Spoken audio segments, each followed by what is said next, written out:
I almost didn't take the job. It was late. I was already done for the day, and the request came in with barely any details, just kitchen issue, urgent, and an address I didn't recognize. Normally, I'd ignore it, but something about it, I don't know. Maybe I just didn't feel like going home to an empty apartment again. So yeah, I accepted. I didn't expect him. When the door opened, I had to pause for a second, not in a dramatic way, just enough to notice. "George?" he asked. His voice was calm, a little low, like he already knew the answer. "Yeah," I said, adjusting my grip on the toolbox. "You called about the repair?" He nodded once. "Charles, come in." Simple, straightforward. But the way he stepped aside, giving me space without breaking eye contact, that was the first thing that felt off. Not wrong, just different. His place was quiet, clean, but not in a staged way. More like someone who lived alone and didn't have much to mess up in the first place. "Kitchen's this way," he said. I followed him, trying to stay focused. Job first. Always. The sink was already half taken apart when I got there. "Started leaking last night," Charles explained, leaning against the counter. "I tried fixing it myself, but I think I made it worse." I crouched down, taking a look. "Yeah, you're not the first." That got a small laugh out of him. "Good to know I'm not uniquely incompetent." I smirked a little. "Trust me, you're doing better than most." I started working, hands moving on autopilot. Unscrewing, checking the seal, figuring out where the pressure was off. It wasn't complicated, just one of those annoying fixes that looks worse than it is. Still, I could feel it. That awareness. You know when someone's watching you? Not casually, but like, really watching. "Do you always take late calls like this?" he asked after a minute. "Sometimes," I said. "Depends on the day." "And today?" I tightened the pipe slightly. Guess I didn't feel like saying no. Another pause. Then quieter.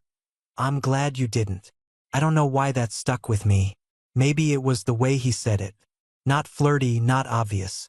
Just honest. I glanced up briefly, and yeah, he was still looking at me. Not awkwardly. Not even trying to hide it. Just there. I looked back down at the sink. Focus. "All right?" I muttered, testing the connection. "Turn the water on for me?" He stepped closer, reaching past me to the faucet. His arm brushed mine light, probably accidental. Still felt it. The water ran clean. No leak. "Looks good," he said. "Yeah," I replied, standing up slowly. Now we were face to face. And for a second, neither of us moved. "Guess that's it then," I added, wiping my hands on a cloth. "Guess so." But he didn't step back. And neither did I. There was this weird moment, like we were both waiting for the other one to break it. "You ever get clients who make things awkward?" he asked. I huffed a quiet laugh. "Define awkward." He tilted his head slightly, studying me. "Like they're not really calling you just for the repair." That made me pause. I held his gaze this time. "Is that what this is?" A small smile pulled at the corner of his mouth. "I don't know," he said. "You tell me." There it was again, that shift. Subtle but impossible to ignore. I should have wrapped things up, packed my tools, said something neutral, left. That's what I usually do. But instead, I stayed right where I was. "Do you have another problem?" I asked. His eyes flicked down for a split second, then back up to mine. "Maybe." And yeah, that's when I realized this call wasn't going to be as simple as a leaking pipe. I should have left right there. That's the thing that keeps replaying in my head when I think about that night, not what happened next, but that exact moment. The pause. The choice. Because I knew. I've been in enough apartments, met enough people, felt enough weird tension to recognize when something isn't just normal. And Charles? He wasn't even trying to hide it anymore. "Maybe," he said again, quieter this time. I let out a slow breath, setting the cloth down on the counter. "All right," I replied. "Show me." For a second, he didn't move, just looked at me like he was deciding something. Then he turned slightly, nodding toward the hallway. "It's not in here." Of course it wasn't. I grabbed my tools out of habit, then paused. That felt unnecessary. Still, I kept them in my hand like some kind of excuse.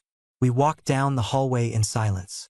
It wasn't long, just a few steps, but the quiet felt heavier now, thicker. Like every small sound our footsteps, the faint hum of something electrical stood out more than it should. He stopped near a closed door. Bedroom. I already knew. You don't have to. I started. But he cut me off. I know. That made me shut up. He opened the door. The room was simple. Same vibe as the rest of the apartment, clean, minimal. Bed, nightstand, a chair with a hoodie thrown over it. Nothing unusual, which somehow made it worse. So, I said, forcing some kind of normal tone. What's the issue? Charles leaned against the doorframe instead of going inside. Depends, he said. How honest are you when you're working? I frowned slightly. Pretty honest. Even when it's not strictly part of the job? There it was again. That careful way he spoke, like he was testing how far he could push without breaking something. I set my toolbox down on the floor this time. Charles, I said, more direct now. If you've got a problem, just say it. He watched me for a second, then exhaled. I wasn't sure if I should call, he admitted. Not for the sink. That part was real. But, he trailed off, running a hand through his hair like he was trying to organize his thoughts. But, I pressed. His eyes met mine again. I wanted a reason, he said simply. That hit harder than I expected. A reason for what? I asked, even though I already had a pretty good idea. To see if it was just me, he replied. My chest tightened slightly. Just you, what? He gave a small, almost frustrated laugh. Feeling this? He said, gesturing vaguely between us. Silence. Not empty this time. Full. Because yeah, I felt it too. From the moment he opened the door. I just hadn't said it out loud. You don't even know me, I said. But it came out weaker than I meant it to. I know enough, he replied. Or at least I thought I did. And now, he stepped closer. Not all the way, just enough to close some of the distance. Now I'm not sure if I imagined it, he said. I shook my head slightly, more to clear it than anything. This is a bad idea, I muttered. Probably. Unprofessional. Definitely. And you still called me here.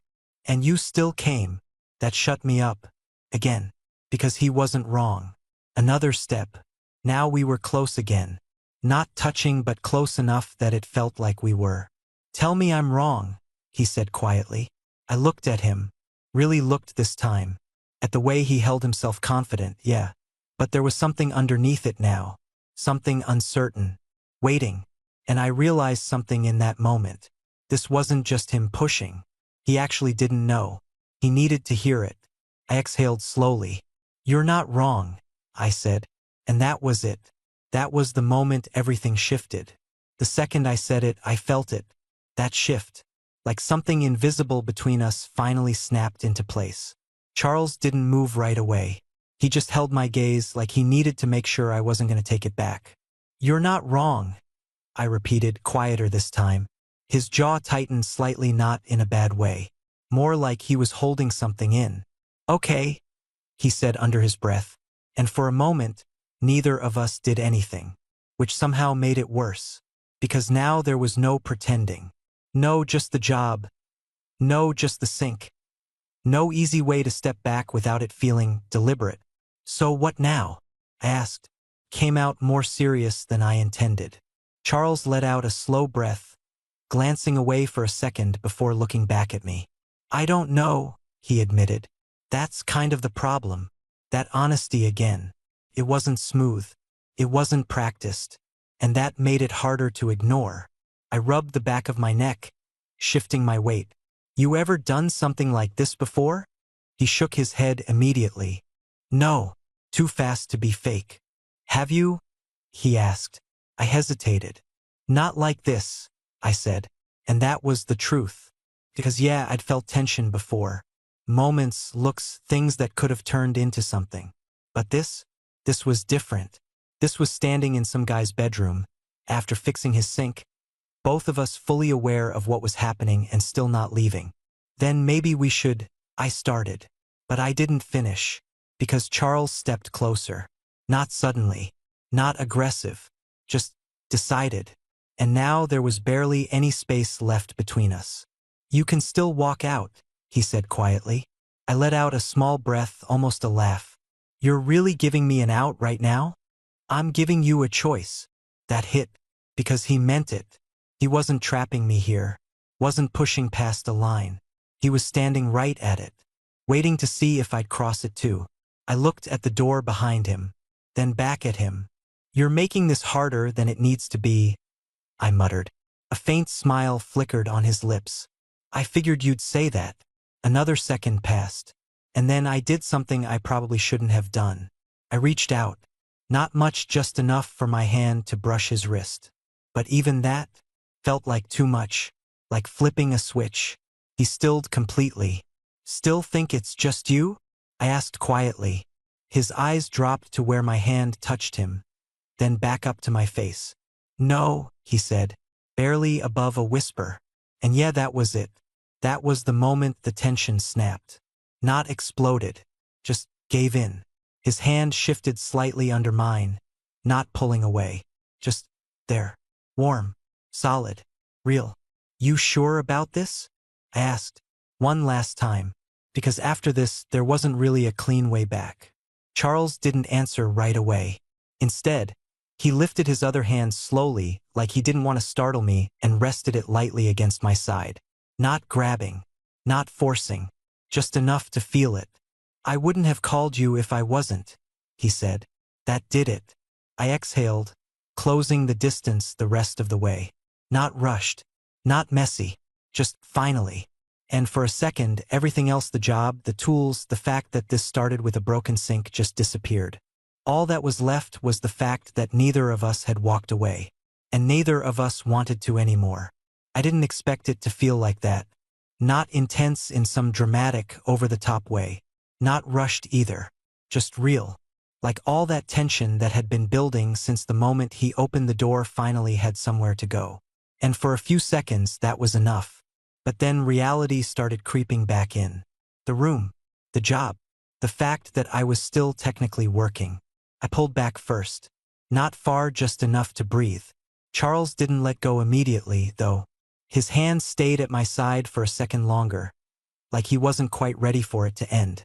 "Okay," I muttered, running a hand through my hair. "That just happened." He let out a quiet breath, almost a laugh.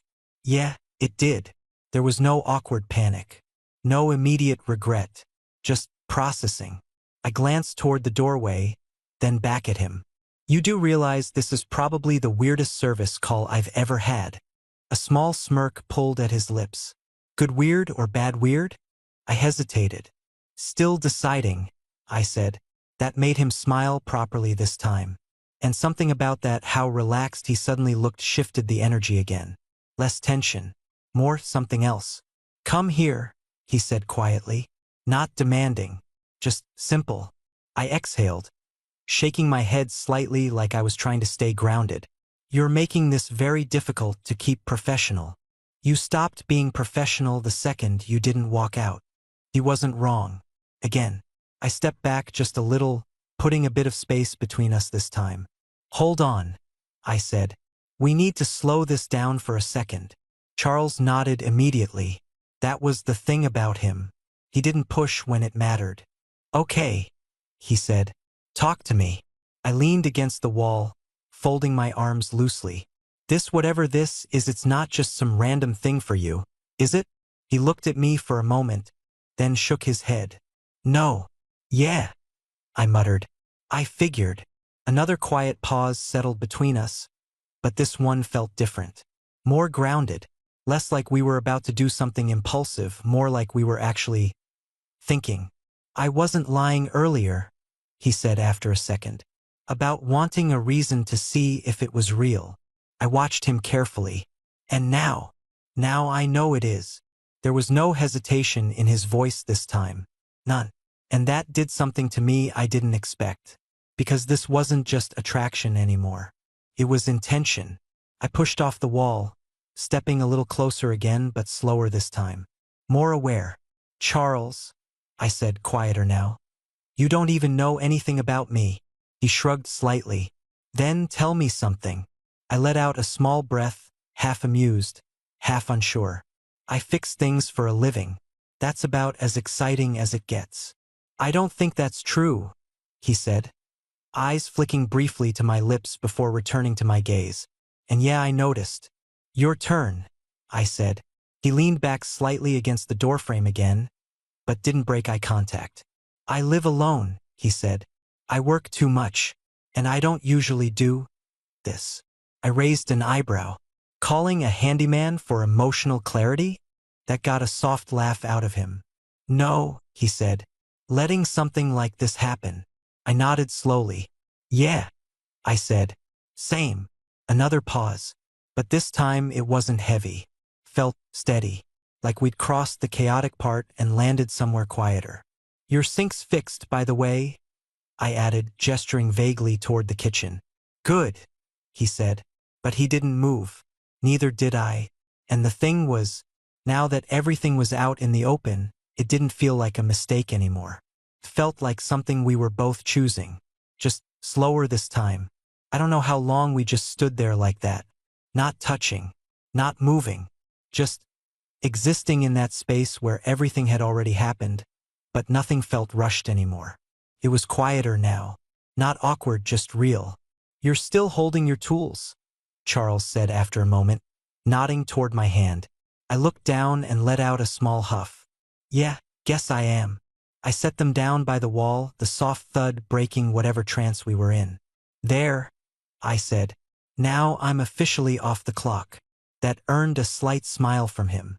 Good, he replied, because I don't think this fits your usual job description. Definitely not, I muttered. Another pause, but this time it felt lighter, like we weren't balancing on the edge anymore. Come sit for a second, he said, gesturing toward the bed. I hesitated just briefly, then nodded. All right.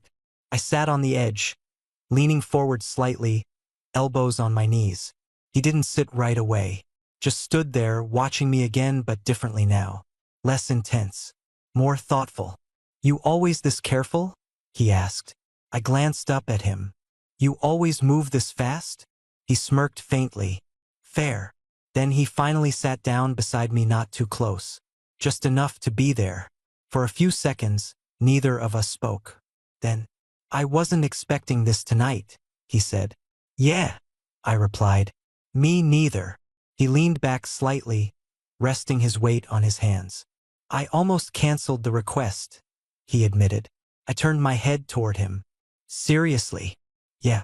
Felt stupid, he said. Calling someone over for something I wasn't even sure about. I nodded slowly. You mean this? Yeah. I exhaled through my nose, thinking about that for a second. I almost didn't accept it, I said. That got his attention. Why not? End of the day. Didn't feel like dealing with another problem. He looked at me, a small smile forming. And now, I tilted my head slightly. Now I'm not sure this was a problem. That hung there between us. And for the first time since I got here, it didn't feel like tension. Felt like something settling. Charles shifted a little closer, not enough to crowd me. Just enough that our shoulders almost touched. You regret it? He asked quietly. I didn't answer right away, because I actually thought about it. About how weird this was. How unexpected. How easily I could have walked out. Then I shook my head. No, I said. His shoulders dropped slightly, like he hadn't realized he was holding that tension. Good, he murmured. I turned slightly toward him now, more open. But we should probably not pretend this is normal, I added. He let out a quiet laugh. Yeah, I think we passed normal a while ago. Just making sure we're on the same page. We are. Another pause. Then, what happens now? He asked. And that question felt different this time. Not uncertain. Just honest. I leaned back slightly, mirroring his posture. We don't rush it, I said. We don't pretend it's nothing. And we definitely don't act like this is just part of the service. He smirked. Disappointing. I bumped his shoulder lightly. Be serious. I am, he said, then added softer. I just don't want this to be a one-time thing I overthink later. That hit again. Because yeah, I knew exactly what he meant. I looked at him for a second longer than necessary. Then don't treat it like one, I said. His eyes searched mine, like he was trying to figure out exactly what I meant. Meaning? He asked. I held his gaze. Meaning? If you want to see me again, I said. Don't call me for a broken pipe. A slow smile spread across his face. Got it, he said. And this time, when the silence settled again, it didn't feel like tension. It felt like the beginning of something we were both actually choosing. I didn't leave right away. That was the next thing that surprised me. Normally, I'm quick, job done, tools packed, polite goodbye, and I'm out the door before things get weird. This is kind of how I keep everything simple. But nothing about this felt simple anymore. You want something to drink? Charles asked after a minute. I glanced toward the kitchen, then back at him. Yeah, sure. We stood up at the same time, and for a second we almost bumped into each other. He laughed softly. Careful. Yeah, I muttered, stepping past him. Wouldn't want to make this more awkward. It's not awkward. I paused in the doorway, looking back at him. You sure about that? He held my gaze. Yeah, I am. And weirdly enough, I believed him. In the kitchen, everything looked exactly the same as before. Sink fixed, counter clean, like nothing had happened. Except now everything felt different. Charles grabbed 2 glasses, pouring water from a bottle in the fridge. No beer? I asked. He smirked. Didn't think you'd stay long enough for that. I took the glass from him. Yeah, neither did I. We leaned against opposite sides of the counter at first. Then, slowly, without really noticing how, we ended up closer again. Not touching, just close. So, he said, taking a sip, what made you actually stay? I shrugged lightly. You. That got his attention. I exhaled, shaking my head slightly. Not in a dramatic way, just you were honest. Most people aren't. He looked down at his glass for a second, like he was thinking about that. I almost wasn't, he admitted. Yeah. I was going to just let you fix the sink and leave. I nodded. Would have been easier. Safer, he corrected. I glanced at him. And now, he met my eyes again. Now I'm glad I didn't. There it was again. That same steady tone. No games. No hesitation. Just clear. I set my glass down on the counter. You do realize this could have gone very differently, I said. He leaned back slightly. How? You could have been wrong, I replied. About me. He tilted his head. But I wasn't. Yeah, I said quietly. You weren't. A small silence followed. Then, what if I was wrong? He asked. I frowned slightly. What do you mean? What if you walked out? He said. Or told me to stop. Or just didn't feel it. I thought about that for a second. I would have left, I said honestly. And you probably would have spent the next week overthinking it. He let out a quiet laugh. That sounds accurate. But you didn't, I added. No. We held eye contact for a second longer this time.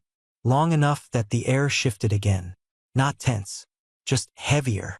George, he said. Yeah. He hesitated. Then stepped closer. Not suddenly. Not like before. This time it felt intentional. I meant what I said, he added. About not wanting this to be a one-time thing. I didn't move. Didn't step back. Then don't treat it like one, I repeated quietly. His hand brushed lightly against mine on the counter. Not grabbing. Just there. And I didn't pull away. Good, he said under his breath. And for the first time that night, it didn't feel like we were figuring something out anymore. It felt like we already had. At some point, it stopped feeling like a moment. You know what I mean? Not that sharp, charged tension anymore where everything feels like it could snap if you move wrong. That had already happened. Passed. Now it was quieter. More dangerous in a way. Because now we were choosing it. We were still standing in the kitchen, way closer than 2 strangers should be after a simple repair job. And neither of us was pretending otherwise anymore. You're still thinking about it, aren't you? Charles said. I looked at him. About what? This? He replied, gesturing lightly between us. I huffed a quiet breath. Yeah, I am. Good or bad? I didn't answer right away, because the honest answer? Both. Good, I said finally. Just not simple. He nodded like he expected that. Yeah, he said. Same. Silence again. But now it felt comfortable, like we weren't trying to fill it anymore. I should probably go, I said after a moment.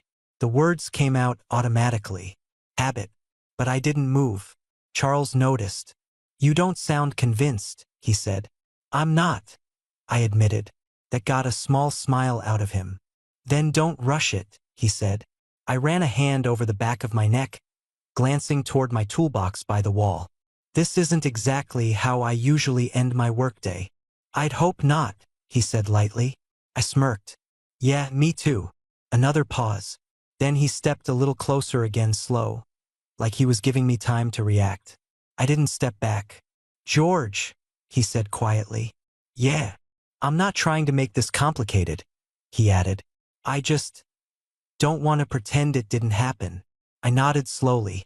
I'm not pretending, I said. Good.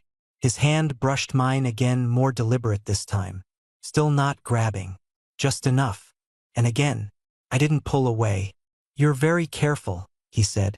You're very persistent, I replied. That made him smile. Fair. I exhaled slowly, looking at him properly again. Not as a client. Not as some random guy who called me over. Just him. And you're sure about this? I asked. Not because I doubted him, but because I needed to hear it one more time. He didn't hesitate. Yeah, he said. Simple. Clear.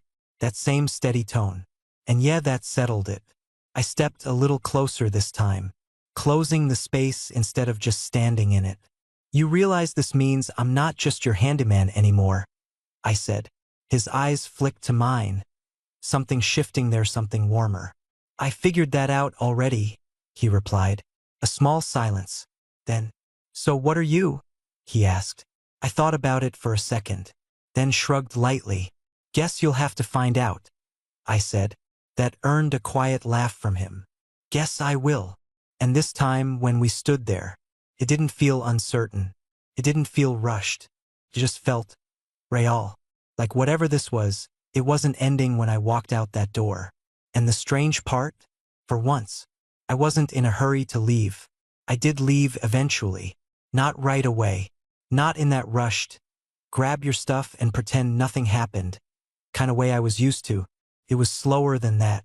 We ended up back in the living room talking about random things, work, how long I'd been doing handyman jobs, why he moved into this place. Normal conversation. Almost too normal considering how the night started. But that was the difference. It didn't feel like we were trying to cover anything up. Felt like we were continuing. Like whatever happened in that bedroom wasn't a separate moment, it was just part of getting to this. At some point, I finally grabbed my toolbox. All right, I said, more quietly than before. Now I should actually go. Charles nodded, but he didn't look disappointed. Just calm. Yeah, he said. You probably should. I walked toward the door, and he followed, not hovering, not crowding. Just there. Same as the beginning, but completely different. I reached for the handle, then paused. Of course I did. You're overthinking it again, he said behind me. I glanced back at him. I always do. I noticed. There was that faint smile again. The one that wasn't trying too hard. Say it, he added. Say what? What you're thinking. I exhaled slowly, shifting my grip on the handle. That this could get complicated, I admitted. He nodded. Yeah, it could. And that I don't usually do this, I added. Same. And that I don't even know what this is yet. That made him step a little closer, not too close. Just enough to feel it. Then don't label it yet, he said. Simple. Straightforward. Very him. I looked at him for a second longer. Okay, I said. Another pause. Then, when do you finish work tomorrow? He asked. There it was. Not if. When. I couldn't help the small smirk that slipped out. Depends, I said. Why? He held my gaze. No broken pipes this time, he said. Just dinner. I let that sit for a second, then nodded. Yeah, I said. I can do that. Something in his expression shifted, subtle, but real. Relief. Good, he said quietly. I opened the door this time. For real. Cool air hit my face as I stepped out into the hallway. But before I left completely, I glanced back one last time. Charles was still standing there. Same spot, watching me, not intense, not uncertain, just steady. George, he said. Yeah. I'm glad you took the job. I held his gaze for a second, then gave a small nod. Yeah, I said. Me too. And then I left. But here's the thing. For the first time in a long time, it didn't feel like the end of something. It felt like the start of something I didn't expect, but wasn't going to walk away from.